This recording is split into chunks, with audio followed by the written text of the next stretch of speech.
Students, स्वागत है सभी का आपके अपने चैनल पर एनएक्स पढ़े सॉल्व गुरु। और आज हम लोग लूसेंट सामान्य ज्ञान के पार्ट 2 यानी 1000 जो सीरीज थी प्रश्नों के उसके दूसरे प्रश्न यानी दूसरे श्रृंखला की शुरुआत करने वाले हैं। वीडियो शुरू करने से पहले जो नए बच्चों को बताना चाहता हूँ कि लूसेंट जो होता है वो जीएस की सबसे बड़ा कह सकते हैं रामबाण किताब होती है। कोई भी बच्चा जो किसी एग्जाम की तैयारी कर रहा है, चाहे वो बिहार का तथा देश के कोई भी एग्जाम की तैयारी कर रहा है, वहाँ पर जीएस के जो प्रश्न होते हैं वो आमतौर पर बेसिक से लूसेंट से ही देखने को मिलते हैं। और कोई भी बच्चा अगर तैयार करता है, कोई भी एग्ज़ाम की तैयारी कर रहा है, तो सबसे पहला उसका जो उद्देश्य होना चाहिए वो लूसेंट को एक बार जरूर पढ़ना चाहिए। लूसेंट पढ़ने से फ़ायदे क्या होते हैं, पहले ये आपको गिनवा देते हैं। सबसे पहले कि लूसेंट का ये जो वन लाइनर है, इसमें 1000 प्रश्न हैं। ये तमाम प्रीवियस ईयर क्वेश्चन है, यानी ये क्वेश्चन एग्जाम में आए हुए हैं। तो किसी भी एग्ज़ाम को जो एग्जामिनर होता है, जो विद्यार्थी होते हैं, उनके मन में हमेशा ये चीज़ कॉन्सेप्ट क्लियर होना चाहिए कि पहले जो पिछले साल का जो क्वेश्चन है उसको एक बार जरूर हम देख लें, ताकि हमें आइडिया हो जाए कि किस तरह से प्रश्न पूछे जाते हैं। क्योंकि अगर आप लोग बिगिनिंग यानी जो बिगिनर्स हैं, अगर वो इस पर वन लाइनर क्वेश्चन पूरा देख लेते हैं तो बाद में वो एडवांस क्वेश्चन को भी आसानी से समझ सकते हैं। इसलिए जो भी बच्चे किसी भी एग्जाम की तैयारी कर रहे हैं, वो सबसे पहले जो लूसेंट का जो वन लाइनर जो सीरीज हम चला रहे हैं, जिसमें 100 क्वेश्चन डेली आपको दिया जा रहा है, इसका सपोर्ट आप काफ़ी अच्छे से कर रहे हैं, काफ़ी अच्छा समर्थन रिस्पॉन्स देखने को मिल रहा है, उसके लिए दिल से शुक्रिया। और तो ये आज दूसरा इसका पार्ट होने वाला है। इसमें हम लोग 100 से लेकर 200 क्वेश्चन यानी 200 में नियर अबाउट 100 क्वेश्चन देखेंगे। और लूसेंट की जो इम्पोर्टेंस है ये मैं आपको अपने पर्सनल एक्सपीरियंस बता सकता हूँ। ये वैसे प्रश्न है जो आपको प्रीवियस एग्जाम में देखने को मिलते हैं, यानी 1000 क्वेश्चन आपके पास अगर रट जाते हैं या फिर कह सकते हैं समझ जाते हैं, तो कहीं ना कहीं अगर आप 25 क्वेश्चन तो उसमें से स्टैटिक पार्ट में आप 15 से 17 क्वेश्चन अटैम्प्ट कर लीजिएगा, ठीक है। इसलिए एडवांस पढ़ने से पहले जो बेसिक होता है जीएस का, उसको जरूर पढ़िए। ये मेरा आपके लिए पर्सनल ओपिनियन है, ठीक है। चलिए तो वीडियो शुरू करते हैं। और वीडियो शुरू करने से पहले जो नए बच्चे चैनल को देख रहे हैं, बताना चाहता हूँ कि इस चैनल पर आपको बिहार के तथा भारत के सभी एग्जाम का जितने भी सिलेबस होते हैं उसको पूरा करवाया जाता है। इसलिए अगर आप किसी एग्जाम की तैयारी करें तो फ्री ऑफ कॉस्ट हमारे चैनल से जुड़ करके अपनी सफलता को सुनिश्चित कीजिए, ठीक है। चलिए तो शुरू करते हैं। लास्ट में हम लोग देखेंगे, हम लोग पढ़े थे आई थिंक 100 तक पढ़े थे, हाँ 100 तक पढ़ चुके थे हम लोग। और हाँ 103 तक हो चुका था। आज हम लोग 104 से शुरू करेंगे। तो थोड़ा सा मैं जूम कर देता हूँ, और जूम करने के बाद मैं आ जाता हूँ इधर, किधर, ठीक है। देखते हैं, नहीं इधर से नहीं हो पाएगा, तो मुझे थोड़ा शिफ्ट होने दीजिए यहाँ पर, ठीक है। चलिए तो पहला क्वेश्चन आता है, बैरोमीटर के अगर रीडिंग में तेजी से गिरावट आ रही है तो इसका क्या सिंबल है। ये क्वेश्चन बिहार दरोगा में देखने को मिला है। जो बच्चे बिहार दरोगा दिए होंगे, याद होगा 2020 का जो दरोगा हुआ था उसमें क्वेश्चन आया था बैरोमीटर का, कि बैरोमीटर का तेजी से अचानक से गिर रहा है तो उसमें क्या सिंबल करता है। तो सिंबल करता है कि अचानक से गिरने के बाद क्या आपको तूफान आने वाला है, ठीक है, क्लियर है। नेक्स्ट, भारतीय मरुस्थल का क्या नाम है। जो भारत में जो डिजर्ट है उसका नाम है थार डिजर्ट, और उसी पर गाड़ी है महिंद्रा की थार, ठीक है। काजीरंगा राष्ट्रीय अभ्यारण्य किस राज्य में है। तो ये तो हाल ही में सुर्खियों में रहा था। नरेंद्र मोदी काजीरंगा में जाकर काफ़ी अच्छा समय व्यतीत किए थे, और यह असम, ठीक। पृथ्वी अपने धुरी पर यानी अपने एक्सिस पर किस दिशा में घूमती है। तो याद रखिएगा, सूरज पूरब से पश्चिम आता है, लेकिन पृथ्वी जो होती है वो पश्चिम से पूरब चलती है। यानी अगर ट्रिक के रूप में समझना चाहें तो कैसे समझिएगा, तो समझिएगा बेसिकली आप लोग कि सूरज जो होती है वो पूरब से पश्चिम होती है, लेकिन पृथ्वी जो होती है पश्चिम से पूरब होती है, ठीक। उज्जैन किस नदी पर बसा है। तो क्षिप्रा नदी पर। काफ़ी पेड क्वेश्चन है।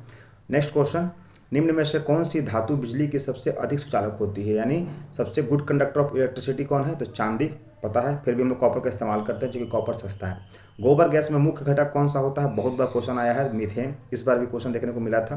स्वतंत्रता मेरे जन्मसिद्ध अधिकार है और मैं इसे लेकर रहूंगा। Freedom is my birth right and I shall have it, किसने बोला था। तो बाल गंगाधर तिलक ने बोला था, जिनको लोकमान्य तिलक के नाम से भी जाना जाता है। नेक्स्ट क्वेश्चन नंबर, राज्यसभा के सदस्यों को चुनाव कितनी अवधि के लिए किया जाता है।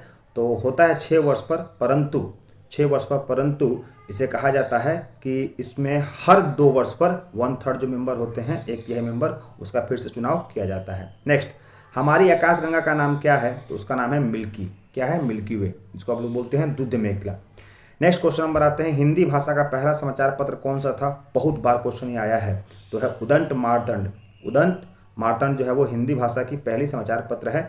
नेक्स्ट, तुलसीदास कृत रामचरितमानस हिंदी भाषा की किस बोली में लिखी गई है। तो यह है अवधी। तुलसी मानस जो है वो हिंदी भाषा में अवधी भाषा में लिखी गई है। नेक्स्ट, हरियाणा के राज्य कवि कौन कहलाते हैं। तो हरियाणा के राज्य कवि कहलाते हैं उदय भानु हंस, उदय भानु हंस।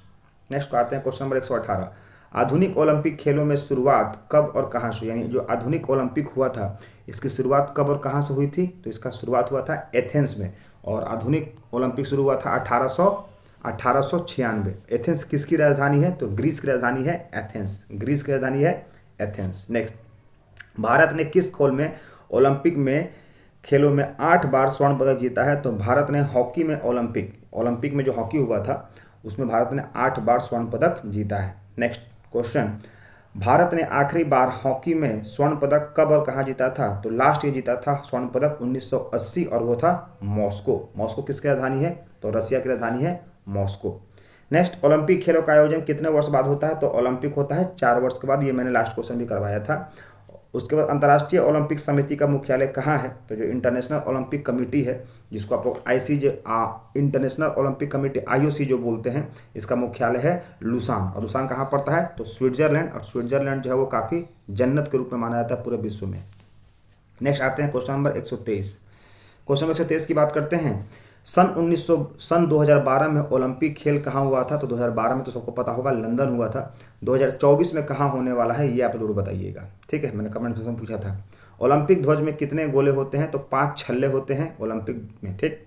नेक्स्ट, एक ओलंपिक में सर्वाधिक स्वर्ण पदक जीतने वाली खिलाड़ी कौन है? यानी एक ओलंपिक जो हुआ था उसमें सबसे ज़्यादा स्वर्ण पदक जीतने वाले खिलाड़ी का नाम है माइकल फेल्प्स। क्या है? Michael Phelps. नेक्स्ट, सन 2020 में ओलंपिक खेल कहाँ होंगे? तो ये तो हो चुका है जापान टोक्यो। और नेक्स्ट, सन 2012 के ओलंपिक खेलों में कांस्य पदक जीतने वाला साइना नेहवाल, आप लोग जानते ही होंगे, साइना नेहवाल काफ़ी जाना माना चल रहा है, का संबंध किस खेल से है? तो बैडमिंटन खेलती हैं और हमारे इंडिया को ये रिप्रेजेंट करती हैं साइना नेहवाल। नेक्स्ट, भारत ने ओलंपिक खेलों में पहली बार किस वर्ष भाग लिया था? तो भारत सबसे पहले लिया था ओलंपिक में भाग 1900 में। ये भी क्वेश्चन काफ़ी इंपॉर्टेंट है। हालांकि शुरुआत तो हो गया था ओलंपिक का 1896 में ही, और कहाँ हुआ था? तो ग्रीस की राजधानी एथेंस में, ठीक। ओलंपिक खेलों में पदक जीतने वाले पहले भारतीय खिलाड़ी महिला कौन थी? यानी किस महिला ने ओलंपिक में हिस्सा लिया और जीता भी, पदक जीतने वाली? तो वो है Karnam Malleswari. Next, back to Vedas, वेदों की ओर लौटो, ये किसने कहा था? तो ये महर्षि लोग ही कह सकते हैं, महर्षि दयानंद, ठीक है। और आर्यों को दया बहुत ज़्यादा आती है, ये मैंने आपको ट्रिक बताया था। नेक्स्ट, प्रसिद्ध झंडा गीत झंडा ऊंचा रहे हमारा, ये अक्सर कहा जाता है, तो ये इसको कहने वाले कौन व्यक्ति थे जिसको रचना किए थे? तो श्यामालाल गुप्त पार्षद। ये भी क्वेश्चन बिहार दरोगा में आया हुआ है। जो बच्चे बिहार दरोगा का देते होंगे पीटी, उनको पता होगा ये क्वेश्चन हूबहू आया था कि झंडा ऊंचा रहे हमारा की रचना किसने की थी? तो श्यामालाल गुप्त पार्षद। उसके बाद पशुओं में जो मिल्क फीवर होती है, जिसके कारण वो दूध देना थोड़ा कम कर देती है, किस कारण से? तो दूध बनता है कैल्शियम, और कैल्शियम का कमी होता है तो उनको मिल्क फीवर जैसी बीमारियां हो जाती हैं। नेक्स्ट, मानव शरीर के किस अंग द्वारा यूरिया को रक्त से फिल्टर किया जाता है? यानी यूरिया को ब्लड से फिल्टर करने के लिए किसका इस्तेमाल होता है? तो वो हमारा किडनी ही करता है, जो यूरिया को ब्लड से फिल्टर करता है। इसलिए कहा जाता है किडनी बहुत इंपॉर्टेंट होता है। हालांकि 2 किडनी में से अगर एक किडनी इंसान किसी को दे भी देता है तो एक किडनी पर इंसान जिंदा रह पाता है, ये भी याद रखिएगा। नेक्स्ट, किस एकमात्र भारतीय को अर्थशास्त्र में नोबेल पुरस्कार मिला है? अभी तक भारतीय को एकमात्र भारतीय हैं जिनको इकोनॉमी के क्षेत्र में नोबेल पुरस्कार मिला है, और वह है अमर्त्य सेन, काफ़ी जाने माने इकोनॉमिस्ट रह चुके हैं।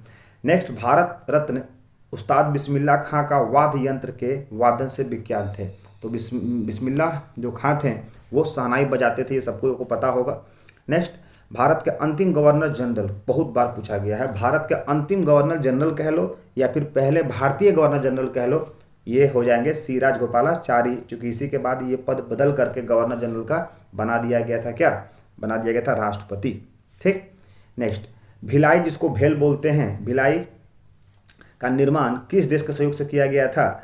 तो भिलाई जो है वो बेसिकली रशिया के सहयोग से किया गया था। उत्तरी ध्रुव पर भारत के अनुसंधान केंद्र का नाम क्या है? तो उत्तरी ध्रुव पर हमारे हैं हिमाद्री, और दक्षिणी ध्रुव पर कौन है? तो गंगोत्री, ठीक है। नेक्स्ट, विश्व में माउंट एवरेस्ट पर चढ़ने वाली प्रथम महिला कौन थी? तो मैंने बताया था कि माउंट एवरेस्ट क्वेश्चन 2 तरह से आता है, एक महिला विश्व पूछ लेगा और एक भारत की महिला पूछ लेगा। तो अगर पूरे विश्व की बात किया जाए तो वो जापान की थी जुनको तबाई, ठीक है। तो ये क्वेश्चन रहा कितना? ये क्वेश्चन सिर्फ आपका 30 हुआ है। अभी और आते हैं यहाँ से 140, थोड़ा जूम कर देते हैं ताकि आपको समझ में आए। पीलिया किस अंग का रोग होता है? तो पीलिया बेसिकली हमारे लीवर में होता है। नेक्स्ट बात करते हैं, सभी द्रव दिशाओं में समान दाब पारित किया जाता है। सभी दिशाओं में समान दाब पारित करता है, यह कथन किसके संबंधित है? तो कोई भी पार्टिकल जो होता है, इंग्लिश वाले भी बताते हैं, कोई भी जो पार्टिकल होता है वो हर एक डायरेक्शन में इक्वल प्रेशर लगाता है। ये कथन किसका है? तो यह पास्कल का रूल्स है। ये भी क्वेश्चन आया हुआ है, जो बच्चे अगर दिए होंगे पीटी का क्वेश्चन आया हुआ है कि कोई भी जो द्रव है, कोई भी जो पार्टिकल है, वो चारों डायरेक्शन में सेम फोर्स, सेम प्रेशर लगाता है। तो ये रूल किसका है? तो पास्कल का नियम है। नेक्स्ट, क्लोरोफिल का खनिज घटक क्या है? तो क्लोरोफिल जो कि बेसिकली लोगों को सुंघा करके बेहोश करने के लिए इस्तेमाल किया जाता है, इसका मुख्य जो घटक होता है वो है मैग्नीशियम। क्या है? मैग्नीशियम। नेक्स्ट, एलपीजी गैस में क्या होता है? तो ब्यूटेन होता है, पता ही होगा आप लोग को। किसने सर्वप्रथम अशोक के अभिलेखों को पढ़ा था? बहुत इंपॉर्टेंट क्वेश्चन और पेड क्वेश्चन। तो जेम्स प्रिंसेप। किस बौद्ध भिक्षु के प्रभाव से अशोक ने बौद्ध धर्म ग्रहण किया था? अशोक जो कि अपने आप में 99 भाइयों को मार करके गद्दी पर बैठा था, इसने भी एट लास्ट जा करके कलिंगा का जो वॉर हुआ था, कलिंग का युद्ध, उसके बाद इसने धर्म परिवर्तन हुआ था और हृदय परिवर्तन भी हुआ। तो उसको करने वाले कौन थे? उपगुप्त। कौन थे? उपगुप्त। और उपगुप्त के प्रभाव में इसने बौद्ध धर्म को ग्रहण किया था। कौन सा मुगल बादशाह अशिक्षित था? तो अशिक्षित होने के बाद भी शिक्षित लोग को अपने अंडर में रखता था। ये भी एक बादशाह ही था जिसका नाम था अकबर। नेक्स्ट, अमृतसर की स्थापना किसने की थी? तो अमृतसर की स्थापना गुरु रामदास ने की थी। और हालांकि गुरु रामदास को ये जमीन किसने दिया था, ये आप प्रकरण बताइएगा। अमृतसर शहर की जो है इसको गुरु रामदास ने किया था, लेकिन गुरु रामदास को ये जमीन किसने दिया था? किस मुगल बादशाह ने दिया था? आप लोग कमेंट में बताइएगा। नेक्स्ट, गदर पार्टी के संस्थापक कौन थे? पेड क्वेश्चन है। गदर पार्टी के संस्थापक हैं लाला हरदयाल। नेक्स्ट, सिख इतिहास में लंगर प्रथा किसने शुरू किया था? तो लंगर शुरू करने वाले गुरु अंगद देव ने। ये भी क्वेश्चन बहुत बार आया है कि लंगर प्रथा शुरू करने वाले कौन थे? तो अंगद देव। और लंगर के साथ एक और भी क्वेश्चन आता है कि जो क्या बोलते हैं उसको, गुरु गोविंद सिंह ने कौन सी प्रथा शुरू किया था? ये भी देख लीजिएगा। गुरु गोविंद सिंह की अगर बात करते हैं तो हाँ, खालसा पंथ की शुरुआत किसने किया था? तो गुरु गोविंद सिंह ने किया था। ठीक है। नेक्स्ट, किस सुल्तान ने अपनी राजधानी दिल्ली से दौलताबाद रखा? तो ये तो अपने आप में मतलब कह सकते हैं कि ये ऐसा मतलब राजा था जिससे राजा से प्रजा को मुक्ति मिली और मुक्ति और प्रजा से राजा को मुक्ति मिली। वो थे मोहम्मद बिन तुगलक। हालांकि शिक्षित व्यक्ति था, लेकिन हर शिक्षित व्यक्ति सही फैसला ले, ये जोड़ी नहीं है। इसने दिल्ली से दौलताबाद किया, फिर दौलताबाद से दिल्ली किया। इसी चक्कर में इसकी पूरी साम्राज्य खत्म हो गई और बहुत कम दिन के बाद ये इसकी मृत्यु भी हो गई। ठीक है। नेक्स्ट बात करते हैं, प्रथम पंचवर्षीय योजना कब प्रारंभ हुआ? तो फर्स्ट 5 ईयर प्लान आया था 1951 से 56, दूसरा 56 से 61, तीसरा 61 से 66, उसके बाद 66 से 69 जो गैप हो गया था, प्लानिंग गैप। ठीक है। नेक्स्ट आते हैं क्वेश्चन नंबर 53। क्वेश्चन नंबर 53 की बात करते हैं, चीनी यात्री हेनशांग ने किस विद्यालय में अध्ययन किया था? तो नालंदा विश्वविद्यालय। और नालंदा का हेडक्वार्टर क्या है? एडमिनिस्ट्रेटिव हेडक्वार्टर, तो वह है बिहार शरीफ। याद रखिएगा, नालंदा का एडमिनिस्ट्रेटिव हेडक्वार्टर क्या है?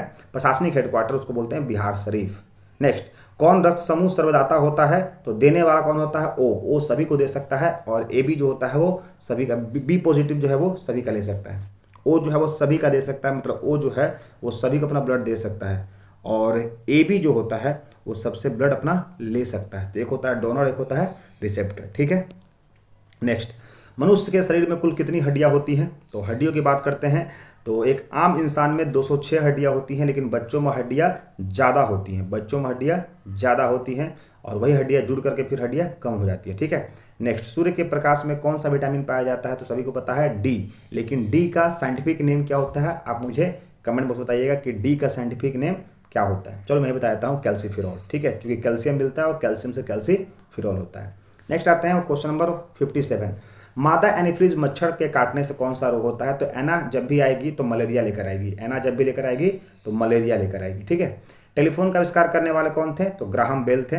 और वही टेलीफोन आज के डेट में मोबाइल बन गया। मोबाइल का आविष्कार किसने किया था? ये आप लोग कौन बताइएगा। प्रकाश की गति जो होती है वो कितनी होती है? तो 3 लाख किलोमीटर पर सेकेंड। इकाई, दहाई, सैकड़ा, हजार, 10,000, लाख। तो 3 लाख किलोमीटर पर सेकेंड होता है हमारी स्पीड ऑफ लाइट। नेक्स्ट, पृथ्वी सूर्य का चक्कर लगाती है, ये सबसे पहले किसने कहा था? जी हाँ, किसने ये प्रूफ किया था कि सूर्य स्टेंजेंट होता है, सूर्य स्थिर होता है और पृथ्वी सूर्य के चक्कर लगाती है? तो ये कहा था कॉपरनिकस ने। वेरी इंपॉर्टेंट क्वेश्चन, इसमें बच्चे अक्सर फंस जाते हैं। ठीक है, कॉपरनिकस। नेक्स्ट आते हैं प्रकाश वर्ष, जिसको लाइट वर्ष बोलते हैं। तो लाइट वर्ष किससे संबंधित है? तो इससे हम लोग खगोलीय दूरी को नापते हैं, यानी एस्ट्रोनॉमिकल जो होती है हमारी डिस्टेंस, उसको हम इससे नापते हैं, लाइट ईयर्स। ठीक है। लाइट ईयर से क्या होता है? लाइट ईयर से हम लोग सूर्य से पृथ्वी की दूरी को मापने के लिए हम लाइट ईयर्स का इस्तेमाल करते हैं। नेक्स्ट, स्वर्ण मंदिर कहाँ स्थित है? तो वही अमृतसर, जिसको बसाया था गुरु रामदास ने। नेक्स्ट, चार मीनार कहाँ स्थित है? तो चार मीनार स्थित है हैदराबाद। और चार मीनार की स्थापना किसने की था? तो कुली कुतुब शाह। ये भी क्वेश्चन आता है कि चार मीनार का निर्माण किसने करवाया था? तो कुली कुतुब शाह। कुतुब मीनार कहाँ स्थित है? तो कुतुब मीनार तो दिल्ली में स्थित है, ये सभी को पता है। कुतुब मीनार कहाँ स्थित है? दिल्ली में स्थित है। कुतुब मीनार बनवाने वाले व्यक्ति का नाम क्या है? तो कुतुबुद्दीन ऐबक। और उसको फाइनल टच किसने दिया था? इल्तुतमिश। और उसको तोड़ के फिर से ऊपर बनाया था Firoz Shah Tughlaq. Next, Gateway of India कहाँ है? तो इंडिया गेट दिल्ली और Gateway of India Mumbai. Taj Mahal की स्थित कहाँ है? तो आगरा। किसने बनवाया था? अकबर ने। आज़ाद हिंद फौज की स्थापना किसने किया था? तो आज़ाद हिंद फौज की स्थापना कहाँ किया था और किसने किया था? दोनों क्वेश्चन आता है। कहाँ हुआ था आज़ाद हिंद फौज? तो सिंगापुर। और किसने किया था? तो सुभाष चंद्र बोस, जिसने 1939 में कांग्रेस को छोड़ करके फॉरवर्ड ब्लॉक की स्थापना किया था। नेक्स्ट, इससे दो क्वेश्चन आता है। एक तो शिक्षक दिवस जो हमारे इंडिया की बात करते हैं तो 5 सितंबर, और एक होता है अंतर्राष्ट्रीय शिक्षक दिवस, वो कब मनाया जाता है? वो भी आप लोग कमेंट बॉक्स में जरूर बताइएगा। नेक्स्ट, पेड क्वेश्चन, खेल दिवस कब मनाया जाता है? बहुत बार क्वेश्चन आया है, तो 29 अगस्त को खेल दिवस मनाया जाता है। नेक्स्ट, किसके जन्म दिवस पर खेल दिवस के रूप में मनाया जाता है? तो मेजर ध्यानचंद्र। हालांकि इनका संबंध दो खेलों से है, एक तरफ क्रिकेट है और एक तरफ हॉकी है, एक तरफ क्रिकेट है और एक तरफ फुटबॉल है, ठीक है। मेजर ध्यानचंद्र का एक तरफ हॉकी है और एक तरफ फुटबॉल है, दो तरफ से इनका संबंध जुड़ता है, ठीक है। नेक्स्ट, विश्व पर्यावरण दिवस कब मनाया जाता है? तो पर्यावरण को बचाते हैं गर्मी में, और गर्मी शुरू हो जाता है मई के बाद जून से 5 जून। करो या मरो के नारा किसने दिया था? डू और डाई। तो ये गांधी जी ने कहा था कि अब समय आ गया तो भारत के लिए कुछ करो, नहीं तो जिंदगी भर अंग्रेजों के द्वारा मरो। नेक्स्ट, जय हिंद का नारा किसने दिया था? तो जय हिंद का नारा देने वाले वही हैं जिन्होंने आज़ाद हिंद फौज की स्थापना किया था, नेताजी सुभाष चंद्र बोस। दिल्ली चलो का नारा किसने दिया था? तो यही कहते कि चलो दिल्ली, यही कहते हैं जय हिंद, यानी जय हिंद और दिल्ली चलो, जय हिंद और दिल्ली चलो का नारा दोनों देने वाले कौन थे? सुभाष चंद्र बोस, ठीक है। नेक्स्ट आते हैं, इसको ख़त्म ही कर देते हैं, 175 है। 100 आते हैं, 140 हो चुका है। 140 के बाद यहाँ पर आता है 140 और 200, मतलब ये ख़त्म करना एक स्लाइड और है, ठीक है। फटाफट ख़त्म करेंगे, ज़्यादा कोई इसमें समय है नहीं। अच्छा लग रहा है पढ़ाते हुए बहुत लंबे टाइम के बाद आप लोग के लिए फ्री ऑफ कॉस्ट। हालांकि ऐसे तो पढ़ाने के लिए हम पेड पैसे लेते हैं, लेकिन आप लोग भाई बंधु के लिए फ्री ऑफ कॉस्ट सेवा जारी रहेगी। वेदों की ओर लौटो किसने कहा था? तो स्वामी दयानंद सरस्वती ने कहा था कि वेदों की ओर लौटो, जिसको बोलते हैं बैक टू वेदास। इंकलाब जिंदाबाद का नारा किसने दिया था? तो इंकलाब जिंदाबाद का नारा दिया था भगत सिंह, और भगत सिंह को मात्र 31 नहीं, कब गया था? 31 साल की उम्र में इनको फांसी पर लटका दिया गया था भगत सिंह को, ठीक है। तुम मुझे खून दो और मैं तुम्हें आज़ादी दूंगा किसने कहा था? तो ये भी जय हिंद कहने वाले, दिल्ली चलो कहने वाले, और तुम मुझे खून दो मैं तुम्हें आज़ादी दूंगा, नेताजी सुभाष चंद्र बोस। और इसे किसने स्थापना की थी? फॉरवर्ड ब्लॉक की, साथ ही साथ आज़ाद हिंद फौज की। आराम हराम हाय का नारा किसने दिया था? तो आराम हराम में कहने वाले थे जेल नेहरू। जय जवान जय किसान का नारा किसने दिया था? लाल बहादुर शास्त्री, और इनकी मृत्यु हुई थी ताशकंद समझौते में रहस्यमयी के रूप में। ये जी हाँ, एक ऐसे प्रधानमंत्री थे जिनका मृत्यु रहस्यमय तरीके से हुआ। कोई लोग कहता था रसिया कहाँ थे, कोई कुछ और कहता था, बात की बात है वो तो। नेक्स्ट, मारो फिरंगी को नारा किसने दिया था? तो मंगल पांडे 1857 क्रांति में कहते फिरंगियों को मारो, ये हमारे धर्म को भ्रष्ट कर रहे हैं। नेक्स्ट, सरफरोशी की तमन्ना अब हमारे दिल में है, देखना है जोड़ कितना बाजुए का दिल में है, ये नारा किसने कहा था? तो राम प्रसाद बिस्मिल ने कहा था। राम प्रसाद बिस्मिल ने कहा था सरफरोशी की तमन्ना अब हमारे दिल में है, देखना है जोड़ कितने बाजुए का दिल में, ठीक। नेक्स्ट, भारत का नेपोलियन किसे कहा जाता है? Very very paid question. तो भारत का नेपोलियन कहा था समुद्रगुप्त को, इसलिए चूंकि इसने भी भारत में इतने क्षेत्रों को जीता था जितना नेपोलियन ने पूरे विश्व में जीता था, ठीक है।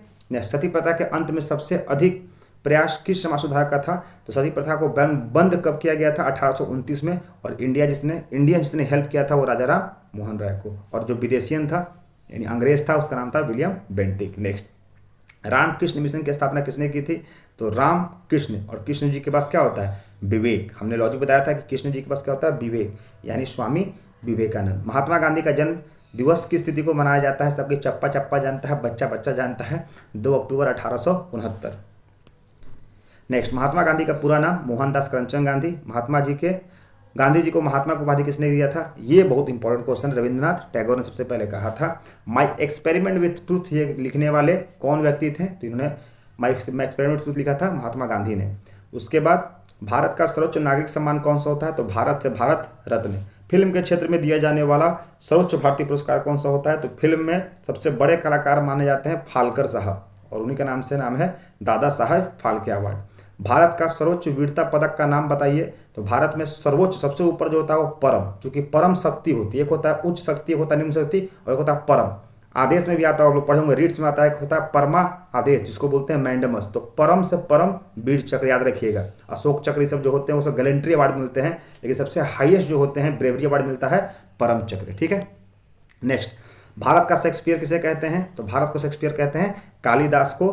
भारत का शेक्सपियर कहते हैं कालिदास को, क्योंकि कालिदास ने बहुत सारे ऐसे लेख लिखे थे जिसका इसको भारत का शेक्सपियर कहा जाता है। कंप्यूटर का पिता चार्ल्स बेबेज। अंतरिक्ष में जाने वाले प्रथम भारतीय व्यक्ति कौन थे? तो यूरी गागरिन। और यूरी गागरिन कहाँ की थी? रसिया। नेक्स्ट, अंतरिक्ष में जाने वाले तो रसिया था। चंद्रमा पर जाने वाला पहला व्यक्ति कौन था? तो नील आर्मस्ट्रांग था। अंतरिक्ष में जाने वाले प्रथम व्यक्ति कौन थे? प्रथम भारतीय, देखो अंतरिक्ष अगर पूछेगा पहला तो यूरी गागरिन रसिया, और अंतरिक्ष में अगर भारतीय पूछेगा तो राकेश शर्मा। नेक्स्ट, प्रथम भारतीय उपग्रह का नाम बताइए और इसे कब छोड़ा गया था? तो प्रथम भारतीय उपग्रह का नाम था आर्यभट्ट, और इसे छोड़ा गया था इमरजेंसी के टाइम में 1975। जो हमारे देश की प्रधानमंत्री कौन थी? इंदिरा गांधी। नेक्स्ट, संयुक्त राष्ट्र संघ के वर्तमान सचिव कौन है? तो बान की मून। मैंने ये भी करवाया था, कब बना था? तो 24 अक्टूबर 1945। कुल कितने सदस्य होते हैं? तो 15, 5 अस्थायी, 10 अस्थायी। इसका हेडक्वार्टर कहाँ है? तो हमने बताया हुआ था न्यूयॉर्क। ठीक है, और उसके बाद अंतर्राष्ट्रीय महिला दिवस बहुत बार पूछा गया है, पेड क्वेश्चन है, तो ये मनाया था 8 मार्च। ठीक है दोस्तों, तो कह सकते हैं ये रहा आप लोग का आज का जीएस का लूसेंट का पार्ट का दूसरा सीरीज। आई होप आपको वीडियो अच्छा लगा होगा। दूसरी बात, जो बच्चे इस वीडियो को देख रहे हैं, इस वीडियो को कम से कम 2 बार आराम से देखिएगा, क्योंकि जब तक चीज़ों को 1 से 2 बार नहीं पढ़िएगा आपको समझ में नहीं आएगा, और केवल 2 मिनट देखने से ये वीडियो आपको समझ में नहीं आएगा। कहा जाता है कि सफलता का कोई शॉर्टकट नहीं होता है, इसलिए मेहनत की भी कोई शॉर्टकट नहीं होती है। सोचिएगा कि हम इसको जूम करके देख लें, इसको हम स्पीड करके देख लें, तो फाइनली नुकसान तो हमारा नहीं होगा, नुकसान आपका होगा कि आपने मेहनत भी किया, लेकिन मेहनत जितना चाहिए था उतना नहीं किया, और लास्ट में आपके हाथ में क्या आएगी? सिर्फ और सिर्फ निराशा। ठीक है, so that's all. Thank you. जय हिंद, जय भारत।